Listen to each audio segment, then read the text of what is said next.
चलिए तो ग्राफ में देखते हैं। देखो हमने 4 फेज के बारे में पढ़ा था। सबसे पहला फेज था लैग फेज। देखो यहाँ तक है लैग फेज। ये जो प्लांट का ग्रोथ है, कैसा फेज है? Lag phase. देखो यहाँ पे ग्रोथ थोड़ा धीरे है। लैग के बाद दूसरा फेज था लॉग फेज। ये देखो है, ये है लॉग फेज। लॉग फेज का खास बात क्या था कि यहाँ पे ग्रोथ तुरंत से एक्सेलरेट कर गया था। देखो इतने टाइम में सिर्फ इतना ग्रोथ हुआ, ये लेवल का ग्रोथ। और उसके बाद सिर्फ इतने टाइम में ये टाइम गैप क्या हुआ, सिर्फ ये ना, इसमें ग्रोथ में चेंज कितना आया, इतना। इसलिए बोले इसको एक्सपोनेंशियल ग्रोथ हुआ। उसके बाद देखो ग्रोथ का रेट कम होना शुरू हुआ, धीरे धीरे कम हो रहा है, कम हो रहा है। उसके बाद या तो कांस्टेंट हो जाएगा या फिर, और कांस्टेंट या फिर क्या, कांस्टेंट होगा और उसके बाद धीरे धीरे finally you are getting towards death. तो लैग फेज लॉग फेज के बाद था एक दूसरा था डिसेलरेशन फेज। देखो सबसे पहला था लैग फेज, उसके बाद दूसरा था लॉग फेज या एक्सपोनेंशियल फेज, तीसरा था डिसेलरेशन फेज। इसी का एक और नाम था इन्फ्लेक्शन पॉइंट, जहां से देखो कहाँ गया, जहां पे डिक्लिनेशन शुरू होता है ना, उसको बोलते हैं इन्फ्लेशन पॉइंट, उस पॉइंट को बोलते हैं। और फेज को बोलते हैं डिसेलरेशन फेज। और चौथा है स्टेशनरी फेज। देखो अगर आप इस ग्राफ का बात करोगे तो you are talking about stationary phase. आप बोल रहे हो कि ग्रोथ रुक गया। देखो इस पॉइंट से स्लो होना शुरू हुआ, इसी को बोलेंगे इन्फ्लेशन पॉइंट। इन्फ्लेशन पॉइंट देखो, देख रहे हो, इन्फ्लेक्शन, सॉरी गलती लिखा है स्पेलिंग, इन्फ्लेक्शन पॉइंट ये था। और चौथा स्टेशनरी तो देख ही चुके, इन्फ्लेक्शन। फ्लेशन मतलब तो होता है तेजी है ना मार्केट में, इन्फ्लेक्शन पॉइंट। ठीक है, ये फेज कौन सा फेज है? ये है डिसेलरेशन फेज। ये पॉइंट है इन्फ्लेशन पॉइंट, और ये फेज है डीसीई, डिसेलरेशन फेज। इसको बोले तो बोलेंगे स्टेशनरी, और अगर इसका बात किए तो डेथ, बता ही चुका। ठीक है, तो उसी को हमने यहाँ रिलेट कर लिया ज्योमेट्रिक ग्रोथ के साथ, उस पूरे लाइफ स्पैन को। आगे बढ़ते हैं। नेक्स्ट इज ग्रोथ को मेजर करने का तरीका। दो तरह का ग्रोथ मेजरमेंट होता है, एक को बोलते हैं एब्सोल्यूट, दूसरे को बोलते हैं रिलेटिव। नेक्स्ट हेडिंग बनाते हैं मेजरमेंट ऑफ ग्रोथ।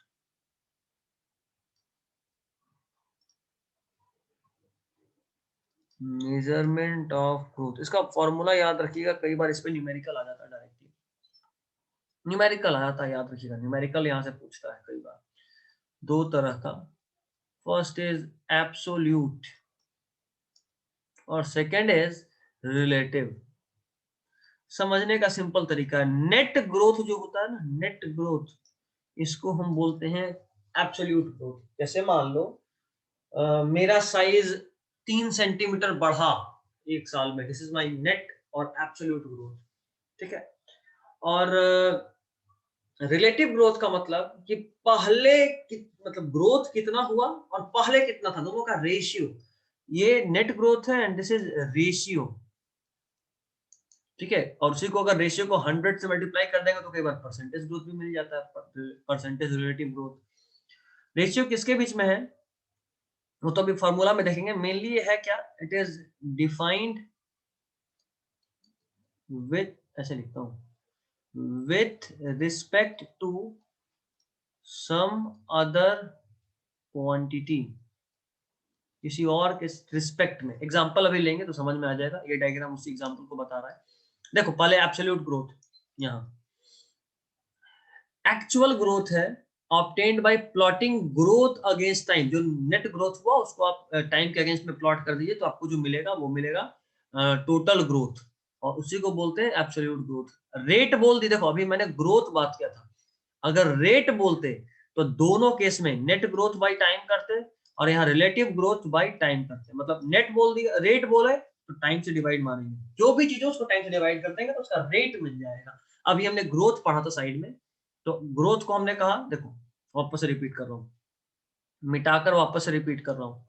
अभी तक हमने पढ़ा था ग्रोथ क्या है, मेजरमेंट ऑफ ग्रोथ कैसे होता है, तो एब्सोल्यूट ग्रोथ और रिलेटिव ग्रोथ। एब्सोल्यूट ग्रोथ को हमने कहा नेट ग्रोथ, और रिलेटिव ग्रोथ को कहा हमने ratio which is defined with respect to some other quantity. Okay, But if we say that measurement of growth rate, जैसे ही ये टर्म रेट ऐड हुआ, we must include the term time. Absolute growth rate means net growth by time. Relative growth rate means it is a ratio which is defined with respect to some other quantity with respect to time. किसी और के respect में कितना growth हुआ per unit time. देखते हैं formula, देखते हैं तो समझ में आएगा। रिलेटिव ग्रोथ रेट का फॉर्मूला देखो, ज्यादा जल्दी समझ में आएगा। नेट ग्रोथ तो चुपचाप सिंपल ही है, जो एक्चुअल ग्रोथ है। देखो growth in given time period आ गया ना, by measurement at start of time, जब शुरू की थे तब, मतलब इनिशियल कितना था, फाइनल कितना है। Final by initial is relative growth rate, है ना। अब देखो दो केस है, दो लीफ है, सीधा सीधा बस जो बता रहा हूं उसको देखना, लाइन वाइन पढ़ने की जरूरत नहीं। दो लीफ है, leaf A and leaf B. Initially leaf A का जो एरिया था वो था 5 सेंटीमीटर स्क्वायर, लिखा भी है, और लीफ बी का जो एरिया था वह था 50 सेंटीमीटर स्क्वायर। एक साल के बाद इसका एरिया बढ़ के कितना हो गया, 10 सेंटीमीटर स्क्वायर, और इसका एरिया भी बढ़ के कितना हो गया, 55 सेंटीमीटर स्क्वायर। अगर मैं पूछूं कि नेट ग्रोथ इन लीफ ए, तो आप बोलोगे सर पहले 5 था अब 10 हो गया, मतलब नेट ग्रोथ हुआ 5 सेंटीमीटर स्क्वायर। मैं बोलूंगा ठीक है। फिर मैंने पूछा tell me the net growth in leaf B, you said कि sir finally the area of the leaf was 55 centimeter square, initially it was 50, so the difference between the two is 5 centimeter square. So again we can say that the growth, net growth or absolute growth in leaf B is also 5 centimeter square. Done, कोई दिक्कत। Final minus initial, this is the net, यही किया। उसके बाद मैंने आपसे पूछा कि चलो मुझे ना लीफ ए का रिलेटिव बताओ, रिलेटिव ग्रोथ रेट कितना हुआ। आपने बोला सर फाइनल, सॉरी ग्रोथ जो हुआ टाइम पीरियड में कितना हुआ, ग्रोथ यहां से यहां का difference, you said growth was 5 and initially the area of the leaf was also 5, so relative growth rate is 1। अगर आप इसको 100 से मल्टीप्लाई कर दोगे तो you will be getting the percentage, that is 100% growth. You said 100% growth.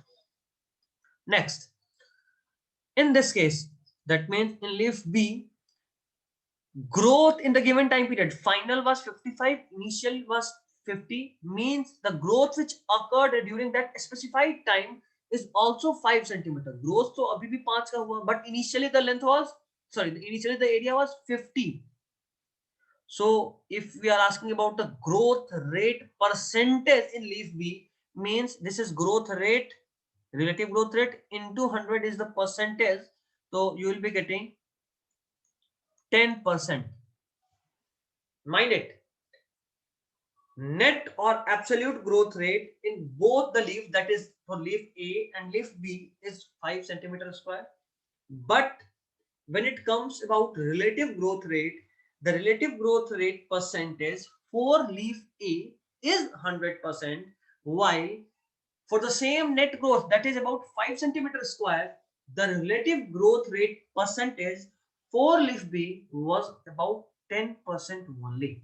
Okay, this is growth, relative growth rate, and when you are going to multiply it with 100, you will be getting relative growth rate percentage. कोई दिक्कत यहाँ तक? चलो, I guess कि कोई दिक्कत नहीं होना चाहिए, आपको सब कुछ समझ में आ रहा होगा। ओके, चलिए नेक्स्ट इज ग्रोथ जब होता है तो स्पेसिफिक पैटर्न कोई भी प्लांट फॉलो करता है।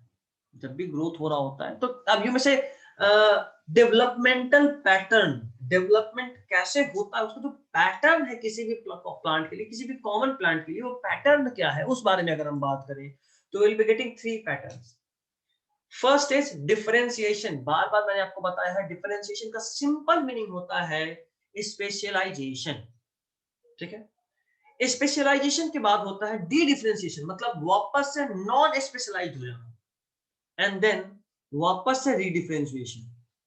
देखो होता यूं है, साइड में लिख रहा हूं फिर वापस वहां से ही बताऊंगा। इनिशियली कोई भी प्लांट जब ग्रो करता है तो प्लांट में इनिशियली सिर्फ और सिर्फ मेरिस्टेमेटिक टिश्यू होता है, जो कि नॉन स्पेशलाइज्ड है, सिर्फ ग्रो करता है, इसका कोई भी स्पेशलाइज्ड काम नहीं होता। ये कैसा होता है? Non specialised. ठीक है, वो मेरिस्टेमेटिक टिश्यू जरूरत पड़ने पे, जैसे अभी हम लोग देखा था ना, हमने देखा भी था, 2 सेल था मेरिस्टेमेटिक, अर्थमेटिक का बता रहा हूं, दोनों डिवाइड किया, अर्थमेटिक का बता रहा हूं, तो ये दो तो अभी भी डिवीजन कंटिन्यूड रखा, बट ये दोनों स्पेशलाइज हो गए और they lost their ability to divide. जब भी स्पेशलाइजेशन होगा, जब भी डिफरेंशिएशन होगा, the cell will lose its ability to divide. यहाँ भी वही हुआ, तो तब जो प्रोसेस हुआ उसको हमने कहा डिफरेंशिएशन। ठीक है, the cell specialised, cell specialised, इसी केस में देख रहा हूं। अभी देखो, बट अचानक से किस्मत ऐसा खराब हुआ, अचानक से किस्मत ऐसा खराब हुआ कि एक टहलते टहलते बकरी आई और इन दोनों सेल को ग्रेज कर गई। अभी तो टेंशन हो गया प्लांट के लिए, बेचारे के पास 4 सेल था जिसमें से 2 को वो स्पेशलाइज करा दिया था, और 2 सेल जो था, जो डिवाइड कर रहा था, सेल के नंबर को बढ़ाता, उसको बकरी चढ़ गई, कंगाली में आटा गीला। अभी क्या करें?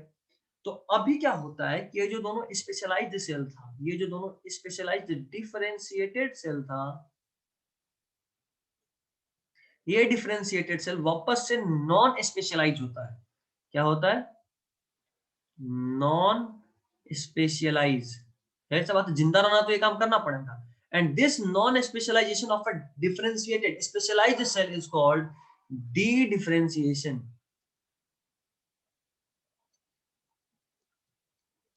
देखो, उसके बाद सेल में वापस से क्या होता है? D differentiation. डी डिफरेंशिएशन किया, जो भी ग्रोथ करना है वो ग्रोथ कर दिया। जैसे मान लो 10 सेंटीमीटर तक प्लांट का हाइट बढ़ाना था, मान लो ऐसा केस था, प्लांट का हाइट हमें 10 सेंटीमीटर तक बढ़ाना था। अभी प्लांट का हाइट 5 सेंटीमीटर ही बढ़ा कि ये दोनों सेल को जो गोड थे वो ग्रेज कर गए। मतलब अभी भी हमारे पास 5 सेंटीमीटर हाइट बढ़ाना बचा हुआ है, लेकिन मेरे पास अब सेल ही नहीं है अनडिफरेंशिएटेड, जो कि मेरिस्टेमेटिक सेल जो कि ग्रोथ को करा पाए। तब क्या हुआ कि कोई डिफरेंशिएटेड सेल, कोई स्पेशलाइज्ड सेल वापस से नॉन स्पेशलाइज हुआ, जिसको हम लोग बोले डी डिफरेंशिएशन। प्लांट के उसके बाद फिर जाहिर सा बात है, डी डिफरेंशिएट हुआ, नॉन स्पेशलाइज हो गया, तब वो डिवाइड कर सकता है। प्लांट के ग्रोथ को बाकी का 5 सेंटीमीटर भी बढ़ा दिया, और अब उसका काम भी खत्म हो गया। अब जरूरत ही नहीं था प्लांट को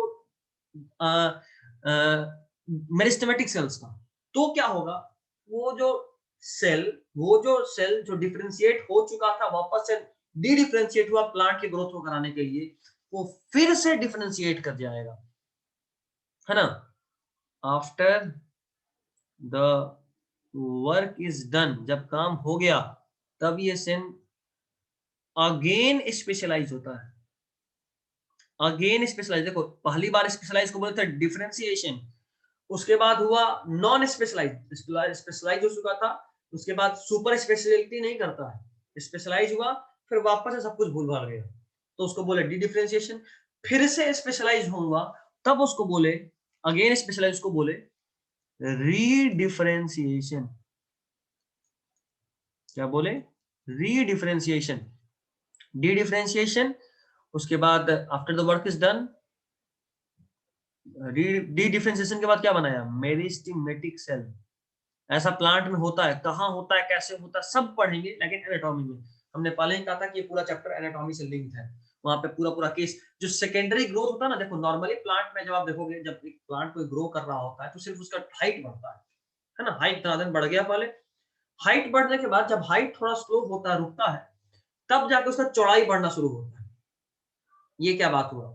अगर चौड़ाई बढ़ाने के लिए लैटरल मेरिस्टेमेटिक टिश्यू था, क्या होता है लैटरल मेरिस्टेमेटिक टिश्यू? अगर याद है 9 से तो ठीक है, नहीं याद है तो पढ़ेंगे एनाटॉमी में।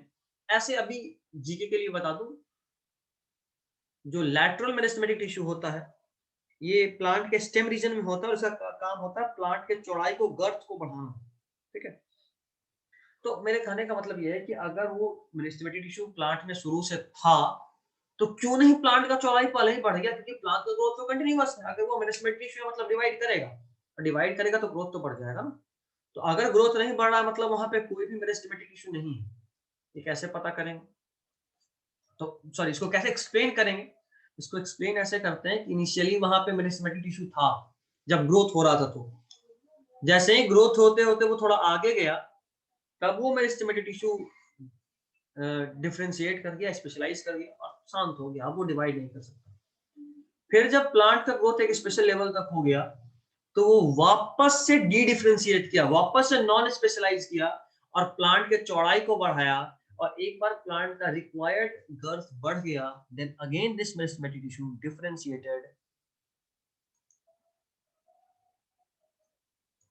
differentiated, and then this differentiation, then this time differentiation is called redifferentiation.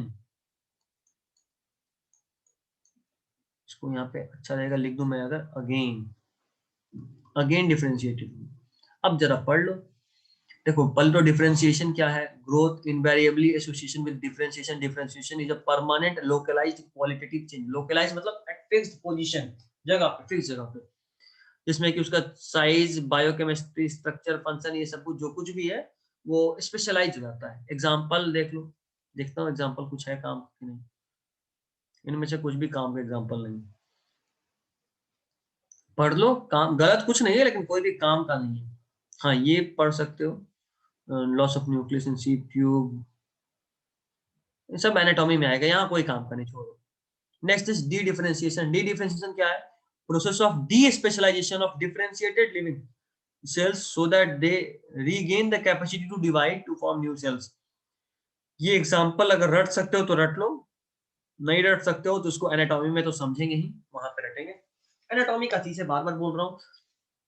कब होता है? कॉर्क कैम्बियम असल में जो है ना, ये जो कॉर्क कैम्बियम है, इंटेलेक्टिव में आपको बता चुका हूँ, ये जो कॉर्क कैम्बियम है ना, this cork cambium is responsible for increase in width of the plant stem. Cork cambium से ही प्लांट का गर्थ बढ़ता है। गर्थ मतलब विड्थ, किसका? स्टेम का। ये इंपॉर्टेंट है।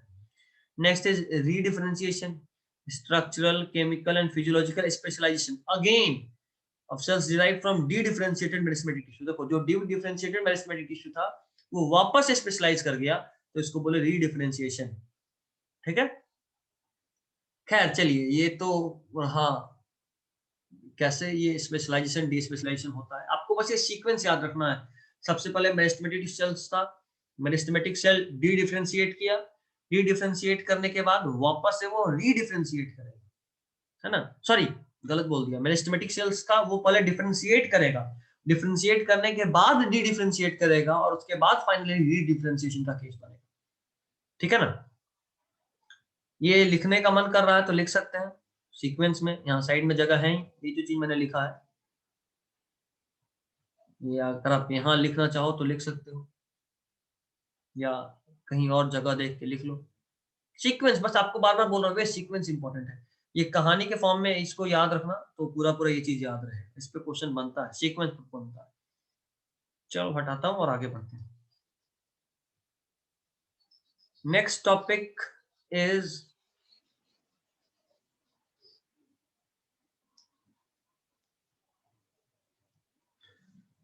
डेवलपमेंट। डेवलपमेंट में एक टर्म मैं यूज करना चाहूंगा, प्लास्टिसिटी। ये प्लास्टिसिटी क्या होता है? देखो,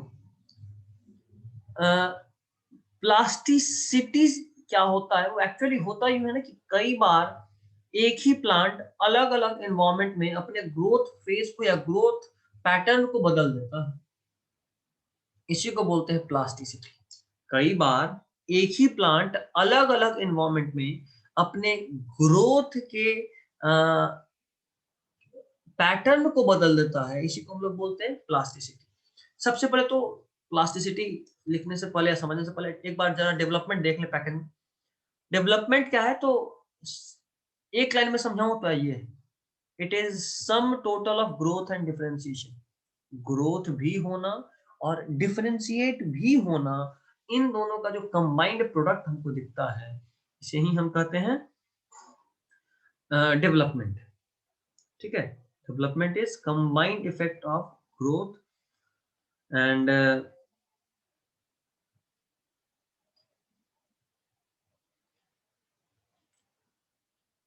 डिफरेंशिएशन। ओके,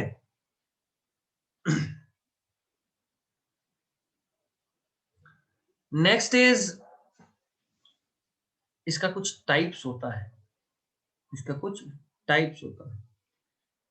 एक चीज और याद रखो, प्लास्टिसिटी समझ गए ना, प्लास्टिसिटी के अलावा एक टर्म है हेट्रोफिली,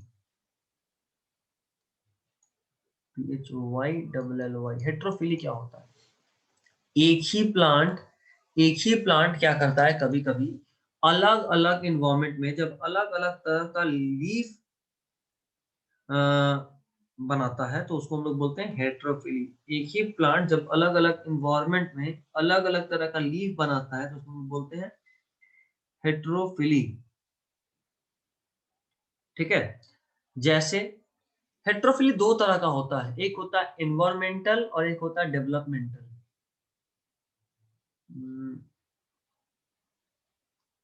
एक होता है डेवलपमेंटल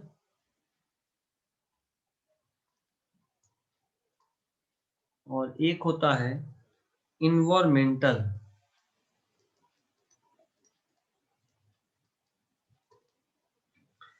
अगर आप एनसीईआरटी खोलना चाहें तो मुझे खुशी होगा, एनसीईआरटी जरा खोल लीजिए, पेज नंबर मैं आपको बताता हूँ, या मैं दिखा ही देता हूँ, रुको मैं आपको दिखा ही देता हूँ। हाँ तो चलो देखो, अभी हमने बात किया था ना, दो तरह का इसमें डेवलपमेंट देखने को मिलता है, हेट्रोफिली, इन्वायरमेंटल और डेवलपमेंटल। ये देखो, ये वाला जो हमको दिख रहा है ये है डेवलपमेंटल हेट्रोफिली, डेवलपमेंटल हेटेरोफिली। इसका मतलब क्या, देखो ये देखो, एक प्लांट जिसका जुविनाइल फेज में, बचपन में ऐसा लीफ होता है और एडल्ट होने पे ऐसा लीफ हो जाता है। ठीक है, तो बचपन में जुविनाइल फेज में इस तरह का लीफ और एडल्ट फेज में इस तरह का लीफ। उसी तरह इसका एग्जांपल क्या है, लार्कस्पर, ये याद रखना है, ये बिल्कुल याद रखना, लार्कस्पर। इन्वायरमेंटल हेट्रोफिली का एग्जांपल, सॉरी डेवलपमेंटल हेट्रोफिली का एग्जांपल लार्कस्पर। इसको लिख लो साइड में अपने बुक में कहीं, डेवलपमेंटल हेट्रोफिली। और इन्वायरमेंटल में देखो, अगर बटरकप प्लांट टेरेस्टेरियल हैबिटेट मतलब जमीन पे अगर उगता है तो उसका लीफ ऐसा होता है, और वही बटरकप प्लांट अगर पानी में उगता है, वाटर हैबिटेट में उगता है, तो उसका लीफ ऐसा होता है। तो इसको बोलते हैं इन्वायरमेंटल हेटेरोफिली। ठीक है, इसको याद रखना, इन्वायरमेंटल हेटेरोफिली और डेवलपमेंटल हेटेरोफिली का एग्जांपल्स। खैर चलिए जरा सा आपका पैकेज देख लें। तो ऑक्सीजन हो गया, तो देख लो, इन्वायरमेंटल हेटेरोफिली का एग्जांपल बटरकप लिखा हुआ है ना, और डेवलपमेंटल हेट्रोफिली का ability to plus heterophylly in cotton, coriander and larkspur. देखो ये है developmental. In such plant leaves of the juvenile plant are different in shape from those in mature plant. मतलब इन तीनों का एग्जांपल क्या है, मतलब किसका एग्जांपल है तीनों, developmental heterophylly, developmental heterophylly. Okay, खैर चलिए कोई दिक्कत नहीं है, आज के लिए सिर्फ इतना ही, और अगले क्लास में हम लोग शुरू करेंगे प्लांट हार्मोन्स। ठीक है, चलिए।